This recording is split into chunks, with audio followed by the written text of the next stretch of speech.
walay kwarta sa pitaka, ug walay dakong kaptangan. Ang uban nagmata sa bahandi, apan ako nagmata sa kalinaw.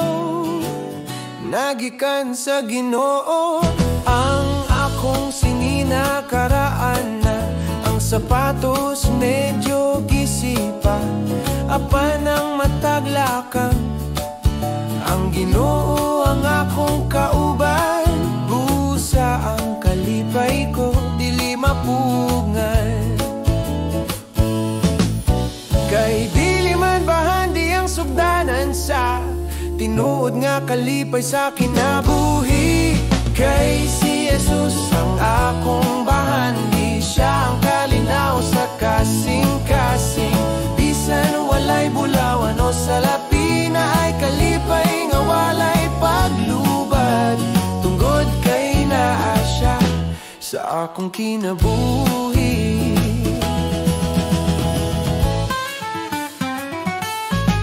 Bisan gamay ra akong lamisa, apan puno sa pagpasalamat. Ang pagkaon bisan diutay ra, naghatag ihapon ug tinuod nga katagbawan.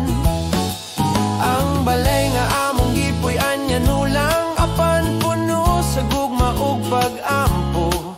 Walay kwarta, walay daghang butang, pero naa ang kalipay nga tinuod. Kay ang grasya sa Ginoo igora, walay kulang kung siya naa. Kay si Jesus ang akong bahandi, siya ang kalinaw sa kasing-kasing. Bisan walay bulawan o salapi, na ay kalipay nga walay paglubad. Tungod kay naa siya sa akong kinabuhi. Ang uban katagbawan nila ang bahandi, apan kalipay nila dalira mahanaw.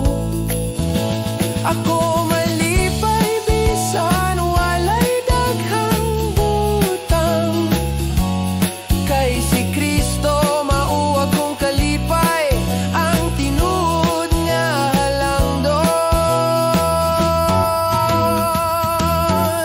Oh, kay si Jesus ang akong bahandi, siya ang kalinaw sa kasing-kasing. Bisan walay bulawan o salapi, na ay kalipay nga walay paglubad. Tungkod kay naa siya sa akong kinabuhi.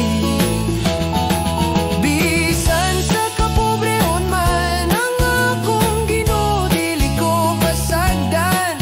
Kay siya akong tinuod nga bahandi, kalipay nga walay katapusan.